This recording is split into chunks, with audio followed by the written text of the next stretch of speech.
सर्वे भवन्तु सुखिनः, सर्वे सन्तु निरामयाः, सर्वे भद्राणि पश्यन्तु मा कश्चित् दुःखभाग् भवेत्। सीतासिते यत् तरङ्गचामरे नद्या विभूति मुनिभानुकन्यके, लीलात् पत्रं बटेव साक्षात् सतीर्थराजो जयति प्रयागहम्। साथियों, मित्रों, माताओं और बहनों, इस समय हमारा परिवार, समाज, देश बड़े बुरे दौर से गुजर रहा है। जैसा कि आप जानते हैं, इस महामारी ने पुनः पलटवार किया। हम लोग सजग नहीं थे, लापरवाह हो गए थे, क्योंकि हम लोगों की एक ऐसी धारणा है कि विपत्ति को भूल करके और वर्तमान में एकदम मग्न हो जाते हैं। अतीत की चिंता नहीं करते कि हमें सजग और सावधान रहना चाहिए। लेकिन ये बहुत चिंतन का विषय भी नहीं है।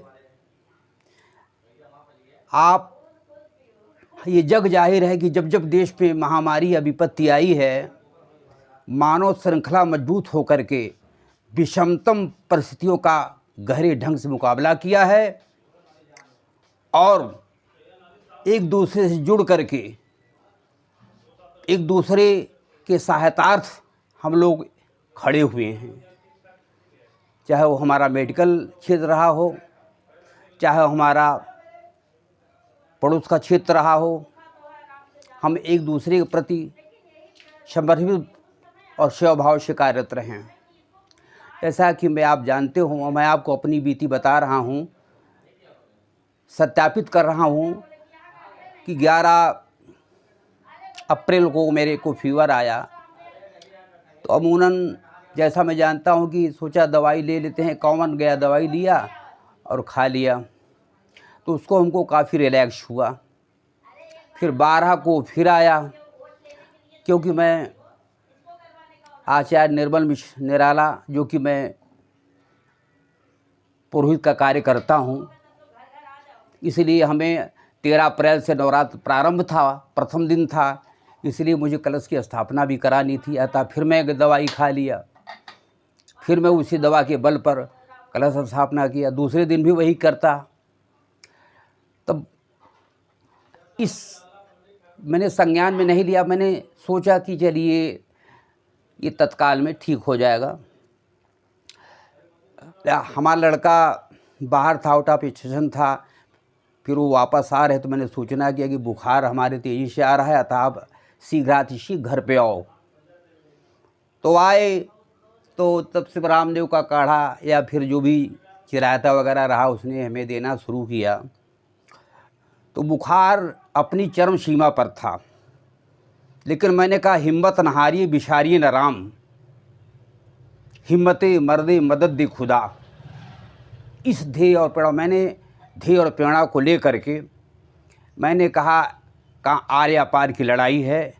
अपने संबल को, अपने साहस को किसी भी ढंग से मैंने उसको पराजित नहीं होने दिया। इस चुनौती को मैंने तहे दिल से स्वीकार किया। इस जंगे मैदान को जीतने के लिए मैंने पूरी तैयारी कर रखी थी। फिर उसके बाद दूसरे दिन मैंने लगभग 16 अप्रैल को मैंने विचार किया कि चेक कराया जाए, क्या ऐसा तो नहीं मैं कोरोना से ग्रसित हूँ। तो हम और हमारे बेटे ने गए, वहाँ चेकअप कराया तो पॉजिटिव निकला। फिर भी न रहो न निराश करो मन को, न रहो न निराश मरो मन को। इस कविता का ध्यान हमको आया। मैं बहुत कविता प्रेमी रहा हूँ, कविता लिखता भी रहा हूँ। तो पॉजिटिव पाया, लड़के को पॉजिटिव हो गया। तो हमारी बेटी आरती मिश्रा और ज्योति मिश्रा, जो कि बहुत ही इंटेलिजेंट हैं और बहुत ही भगवत कृपा है उन पर, जब उन्होंने सुना तो क्योंकि वो इस बीमारी से मुक्त थी उनको इस अवगत थी कि किस स्टेप पर किस दवा देनी चाहिए, कैसे कैसे लाभ होगा। तो उनको जब ये ज्ञात हुआ तो उन्होंने तुरंत जो शीघ्र ही दवाओं को व्हाट्सअप किया और सारी दवाओं को कलेक्ट करवाया। काढ़ा आदि का, गर्म पानी, नींबू आदि का उपयोग मैंने प्रारंभ किया। जैसा कि आप जानते हैं कि इसके लिए गर्म पानी और काढ़ा रामबाण है। और इस तरीके से फिर धीरे धीरे दवा खाता रहा, लेकिन बुखार आता ही रहा। लेकिन फिर भी मैंने सोचा, फिर हमें एक राम प्रसाद बिस्मिल की बात याद आ गई। उन्होंने कहीं लिखा था कि सरफरोशी की तमन्ना अब हमारे दिल में है, देखना है जोर कितना बाजवे का दिल में है। मैंने फिर सोचा कि दुख और सुख एक दूसरे नदी के दो किनारे हैं, आना और जाना लगा रहता है, लेकिन अपने संबल को, अपनी आत्मशक्ति को, आत्मबल को, इच्छा शक्ति को इतना मैंने मजबूत किया कि भगवान फिर की कृपा, असीम कृपा बरसी। तीसरे चौथे दिन बुखार का लेवल कुछ गिरा, फिर कुछ पेन होने लगा, तमाम तरह की चीज़ें उत्पन्न होती हैं ना। फिर भी हिम्मत नहीं हारी और लड़कों को भी संबल देता रहा, ढाढ़स देता रहा, हिम्मत दिलाता रहा। इधर बेटियां हमारी हम हाल चाल लेती रहीं, प्रेरणा देती रहीं, उत्साह भरती रहीं, जागृति पैदा करती रहीं और अपने विवेक से मैंने काम लिया। इधर बहुत, और हाँ, बहु आकांक्षा त्रिपाठी ने भी बड़ा अच्छा सा रोल किया। बेचारी पूछी और उसने भी हमें उत्साहित किया, उत्साहवर्धन किया, संबल बताया और बताया, डिसिप्लिन सिखाया कि ऐसा करना है, वैसा करना है। तो इस तरीके से हमें कई चारों तरफ से हमें बनाया। तो वही कहा गया है ना कि ईश्वर की कृपा अनेक है। तो उसमें कहे हैं जैसे बाधाएं कब बांध सकी हैं आगे बढ़ने वालों की, बाधाएं कब बांध सकी हैं आगे बढ़ने वालों को, विपदाएं कब मार सकी हैं मरकर जीने वालों को। बाधाएं कब बांध सकी हैं आगे बढ़ने वालों को, विपदाएं कब मार सकी हैं मरकर जीने वालों को। एक आत्मज्योति, आप दीपो भव, आप स्वयं आत्मज्योति बने, आपके अंदर वो प्रेरणा जागृत हो। ये बीमारी महामारी कोई चिंतन का विषय नहीं है, सिर्फ विषय इस बात का है कि इस विषय को आप कितनी हल्के गंभीरता से लेते हैं। जितने गंभीरता से लेंगे उतने आप दुखी होंगे। इस विषय को इस परिप्रेक्ष्य में, इस संदर्भ में, इस संज्ञान को अधिक गहनतम मत लीजिए। इस पर विचार, इस पर बहुत ही इसके अच्छी स्टडी करिए और उसी के अनुरूप इसका उपचार करते रहिए। आपको धीरे धीरे धीरे धीरे रिलैक्स होता जाएगा। कहते हैं कि धीरज धर्म मित्र अरु नारी, आपत्ति काल परफिए चारी। तो इस बाबा तुलसी ने लिखा है, तो ये आपत्ति काल है। धीरज धर्म मित्र अरु नारी, इनकी चारों परख आपत्ति काल में ही होती है। तो कहने का तात्पर्य है कि तो घर का कोई भी प्राणी अगर चला जाता है तो उस प्राणी के चले जाने से उस घर का खालीपन, उस प्राणी का महत्व उसके घर वाले ही जान सकते हैं, या जिसके अंदर आत्मा है वो जान सकता है। इसलिए हम मानव का सुपरा है कि हम विषम परिस्थिति में भी आज हमें धैर्य की ज़रूरत है, हमें अपने पड़ोस के संबल की ज़रूरत है। अगर हम बहुत धनवान हैं तो कोई मतलब नहीं है, बड़ा हुआ तो क्या हुआ, जैसे पेड़ खजूर, पंछी को छाया नहीं फतेह लागे दूर। यदि हम किसी इस विपत्ति काल में किसी काम आ सकें तो इससे बढ़कर कोई बड़ी पूजा नहीं होगी। सबसे बड़ी पूजा है मानवता की सेवा। मानवीय आधार पर आज हमको, यदि मैं सक्षम हूँ तो हमें ऐसे लाचारों को, बेबसों को आगे बढ़कर उनके सेवा किसी न किसी रूप से करना चाहिए, अन्न के रूप में, धन के रूप में। यही एक हमारा देश इसीलिए विश्व गुरु कहलाता है।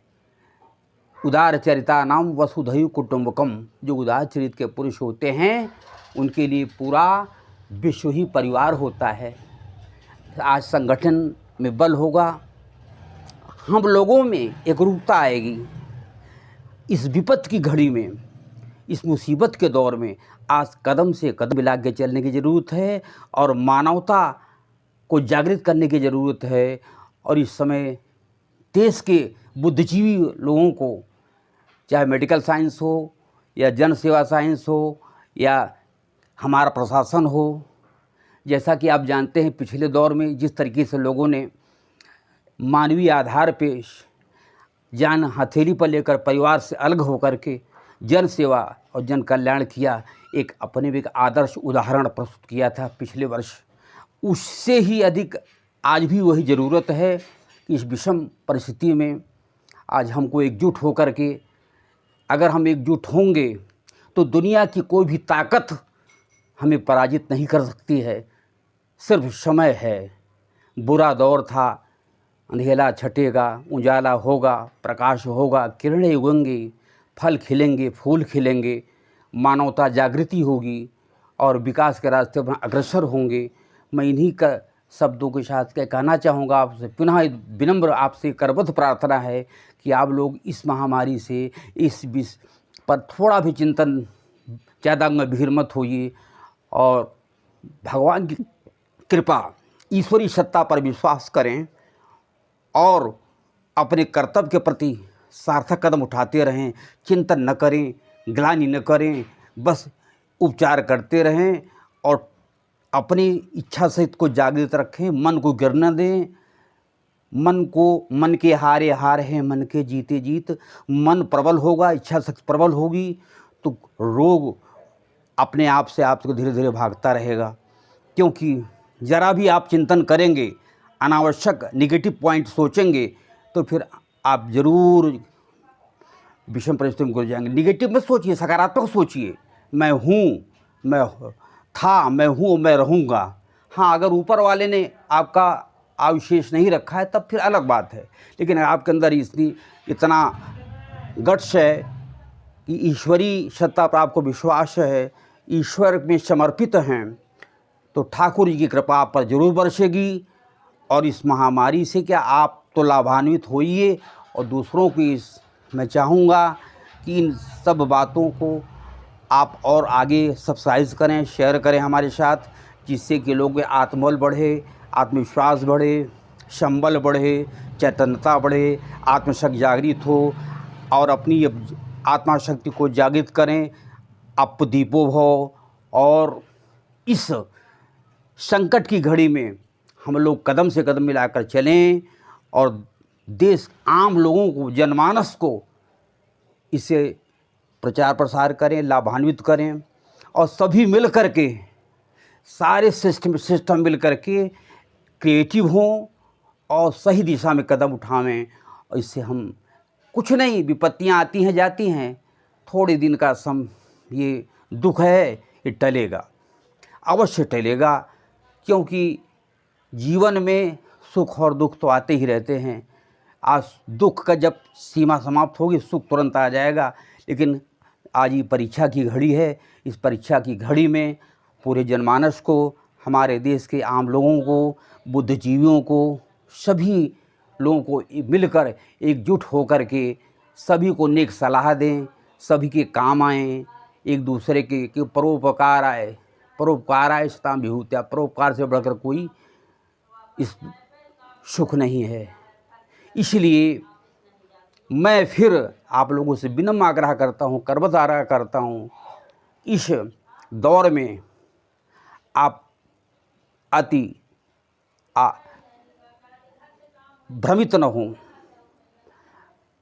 किसी प्रकार की शंका न पैदा करें, पर एक सटीक, पर एक ठोस निर्णय लें।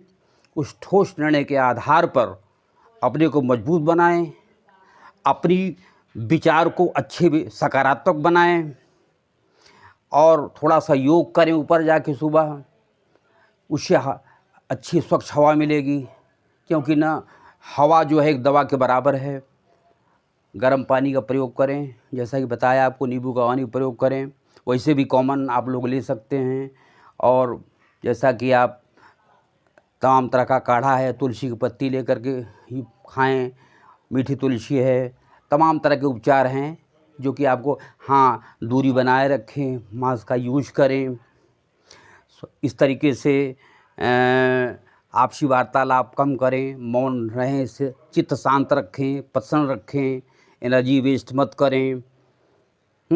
तमाम तरह की सतर्कताएं हैं जो कि आपको गाइडलाइन आपको बताई जाती रहती है हमारे प्रशासन द्वारा। तो उनका बहुत आवश्यक हो, आप यात्रा पे जाते हो, बहुत इम्पोर्टेंट हो, तब आप किसी यात्रा के लिए विषय में जाएँ, नहीं तो घर से मत निकलें। घर से निकलना ही खतरा है। इसलिए अपने को सबल, मजबूत और अपने को मजबूत बनाने के लिए हर तरह का उपाय, हर संभव प्रयास करें। इन्हीं शब्दों के साथ मैं निर्मल मिश्र महाराज जी सबको करबद्ध प्रणाम करता हूँ। सभी सुखी रहें, सभी का घर परिवार बना रहे, सबकी आकांक्षा मनोरथ पूर्ण हो, कोई दुखी न हो। हर व्यक्ति, समाज का हर अंश महत्वपूर्ण होता है, छोटा हो, बड़ा हो, गरीब हो, अमीर हो, हर व्यक्ति अपने परिवार के महत्वपूर्ण होता है। इस घड़ी में भगवान की असीम कृपा सब पर बरसे और हम लोग जल्द से जल्द प्रार्थना करें, क्योंकि प्रार्थना में ताकत होती है कि इस महामारी को हम जड़ से ख़त्म हो, इसका विनाश हो, सत्यानाश हो। मैं इन्हीं के साथ आप लोगों से जय श्री राम जी की।